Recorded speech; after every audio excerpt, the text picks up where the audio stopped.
Dans la partie rappel, nous allons regarder dans les triangles rectangles les nombres trigonométriques. Donc je rappelle que les nombres trigonométriques, c'est sinus d'un angle, cosinus d'un angle, tangente d'un angle. Alors, petit rappel, sinus d'un angle. Alors, sinus tout seul n'existe pas, c'est toujours sinus de quelque chose. Sinus d'un angle, c'est le côté opposé à cet angle sur l'hypoténuse du triangle rectangle. Le cosinus d'un angle, c'est le côté adjacent à cet angle sur l'hypoténuse du triangle rectangle. La tangente d'un angle, c'est le côté opposé à cet angle sur le côté adjacent à cet angle. Alors il existe aussi la cotangente qui est le côté adjacent divisé par le côté opposé. Alors pour retenir ceci, on a donc le petit moyen mnémotechnique qui est SO, K,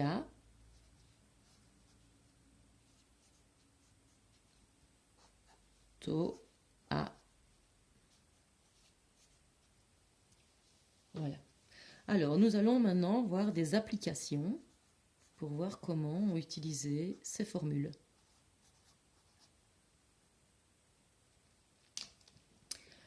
Par exemple, on me donne un triangle rectangle.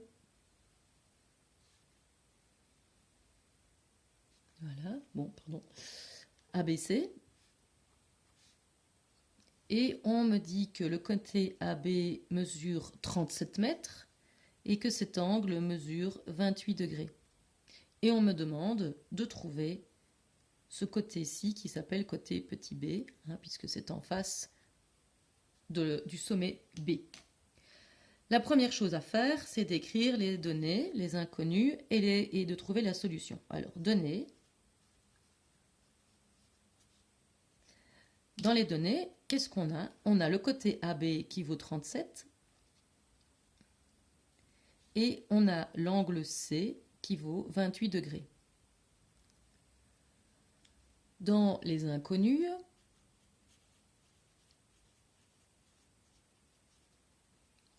on nous demande quoi? On nous demande le côté AC. Alors, la première chose qu'il va falloir faire pour trouver les solutions, c'est se placer là où on a l'angle qu'on connaît, ou qu'on ne connaît pas d'ailleurs, l'angle dont on nous parle, donc ici en C, et regarder à quoi correspondent les côtés qu'on connaît ou qu'on cherche. Alors, par exemple, le côté AB, par rapport à cet angle C, c'est le côté opposé à C. Le côté AC, qui est celui qu'on cherche, par rapport à cet angle C, ou par rapport à tout ce qu'on veut d'ailleurs, c'est l'hypoténuse. Pour trouver maintenant le lien entre les données les inconnues, on regarde les formules. Quelle est la formule qui me parle de côté opposé et d'hypoténuse? Le sinus me parle de côté opposé et d'hypoténuse. Je vais donc utiliser le sinus de 28 degrés. C'est égal au côté opposé, donc 37, divisé par l'hypoténuse, donc c'est-à-dire le côté que je cherche, AC. Il faut maintenant résoudre cette équation. Pour la résoudre, je veux isoler AC.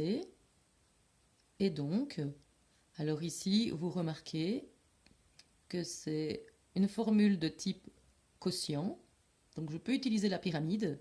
J'ai 37 au numérateur, j'ai AC au dénominateur et j'ai sinus de 28 degrés dans l'espace libre. Et donc, qu'est-ce qui me reste? AC, c'est 37 sur sinus de 28 degrés. Je prends ma calculatrice. Je vérifie qu'elle est bien en degrés en regardant le petit carré au-dessus. Si elle n'est pas en degrés, il faut que j'aille dans Setup, Shift, Menu. Et là, je peux changer si je veux. Donc ici, par exemple, je pourrais dire 2 et puis je pourrais dire 1 parce que je veux que ce soit en degrés. Et puis, je vais faire 37 divisé par sinus de 28. Et ça me fait 78,812 mètres, puisque j'avais dit que c'était des mètres, même si je ne l'ai pas écrit, je l'avais dit oralement. Si maintenant, je veux chercher le côté BC, alors je vais mettre dans mes inconnus, je vais chercher le côté BC. Alors, donc, pour cet inconnu-ci, j'avais ceci, ceci et ceci. Maintenant, pour cet inconnu BC, j'ai toujours le côté opposé, l'angle, et BC par rapport à cet angle de 28, c'est le côté adjacent. Donc, maintenant, il faut que je trouve une relation entre un côté opposé, un angle, et le côté adjacent. Je regarde dans mes formules. La relation où il y a le côté opposé et le côté adjacent, c'est la tangente. Donc si je veux trouver le côté A, je vais devoir utiliser la tangente. Toujours la tangente de quelque chose, donc la tangente de l'angle 28 degrés. Et c'est le côté opposé, donc 37, sur le côté adjacent, donc celui que je cherche, BC. Alors on voit qu'on se retrouve exactement dans le même schéma que juste au-dessus. Bon, c'est pas toujours comme ça, hein, mais... Donc on va pouvoir résoudre ici. J'ai 37, BC, et ici c'est en... Et donc, si je veux isoler B, ce serait égal à 37 sur tangente de 28. De nouveau, je prends la calculatrice, 37 divisé par la tangente de 28 degrés, ça me fait 69,587 parce que je vais arrondir mètres.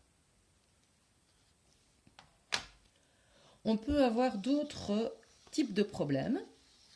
Par exemple, je pourrais avoir un triangle rectangle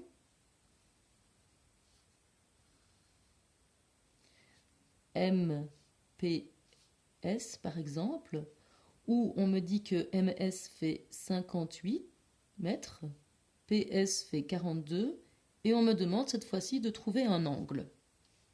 Alors de nouveau, on va mettre les données. Dans mes données, je vais mettre MS, qui est égal à 58. Je mets PS, qui est égal à 42. Puis je vais regarder mes inconnus. Ici, j'ai l'angle S, qui est l'inconnu, et je vais donc chercher les solutions. Pour chercher les solutions, je vais me placer à la place de l'angle dont on parle, qui est un angle qu'on ne connaît pas, mais c'est pas grave, je vais quand même me placer là. Et je vais regarder 58 par rapport à cet angle-là, c'est l'hypoténuse de ce triangle rectangle. 42 dans ce triangle rectangle et par rapport à cet angle-là, c'est le côté adjacent à l'angle. Je reviens à mes formules et je cherche la formule qui me parle d'hypoténuse de côté adjacent. Alors la formule qui me parle d'hypoténuse et de côté adjacent, c'est le cosinus. Donc je vais donc utiliser le cosinus de l'angle S, c'est égal au côté adjacent, 42, sur l'hypoténuse, 58. Je calcule 42 divisé par 58, ce qui me fait 0,724. Alors, ça c'est le cosinus de l'angle qui me donne ça. Mais moi je veux l'angle. Pour avoir l'angle, il va falloir que je procède à l'envers et pour ça j'utilise la fonction arc cosinus. Arc cosinus de ce nombre-là va me donner l'angle. Donc en gros, cette fonction me permet de trouver l'angle dont le cosinus vaut ça. Alors arc cosinus, pour le trouver sur la calculatrice, on fait Shift cosinus. 0,724 et j'ai 43,614 degrés. Bien faire attention de mettre les degrés. Et en général, les angles, on les arrondit à l'unité. Donc ici, ça me fera 44 degrés.